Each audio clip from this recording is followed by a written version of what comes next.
Welcome back to Minute Reviews, and Bleach apparently has werewolves. We pick right off from last episode with Bambita unleashing the power for a sacred letter to explode and releasing explosions all around her, heavily damaging Shinji.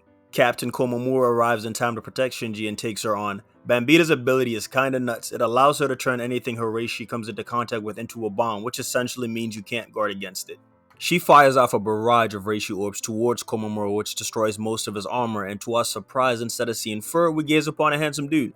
He's been turned into a human by using the humanization technique. He temporarily broke his clan's curse and returned to his original form, giving him an immense power-up. Komamura activates his Bankai, Kokujo Tengen Myo Dangaijo, and summons the Armored Giant, which gets a brand new form, stripping it of his armor. I really enjoyed the way the animators scaled the fight.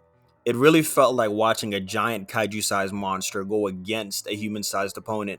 Watching the giant swing its flaming sword throughout the air and Bambita using her red wings to maneuver through the air was really cool to see. Bambita continually damages the captain, but he does not fall. The humanization technique, in exchange for your heart, grants the user an immortal body. Attacks pretty much have no effect on Komamura or his Bankai. Bambita realizes that things got a little too real and books it out of there, but the Iron Giant is way faster than it looks. That thing bursts through the air and brings down a slash so powerful it forces Bambita's explosions back into her body and she plummets to the ground. Komamura heads to Vandenhive Palace, or tries to anyway, but his Bankai begins to dissipate and the technique wears off. He collapses and transforms into a beast. Komamura's character development was amazing this episode, and it was cool seeing him contemplate how contradictory his actions were to his inner principles. Shadows begin forming around the Stein Raiders in battle, and Uryu seemingly emerges from them, and we see Bambina being surrounded by her Stein Raider sisters. She frantically begs Gazelle to stop and not to do something. And given the context, I'm just gonna assume she died, so that's a win in our book. Stein Raider B retreats from his fight with Shinsui, telling him he'll be back for round 2, and the undercard boys take on Mass D Masculine. This Quincy is so goofy and funny, I can't wait to find out what his power is. A bald little old man named James, who looks like a kid, appears and heals him. The gung is wrong and he absolutely bodies the Soul Reapers.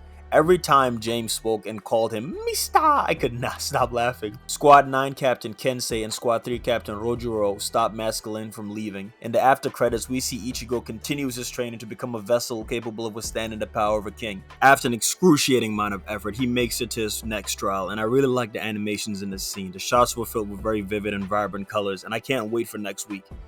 Once again, this episode felt really short, and it's crazy how fast 20 minutes go by when I'm watching Bleach. I cover all sorts of anime and manga. If you enjoyed the video, consider dropping a like, and if not, thanks for watching anyway. Peace!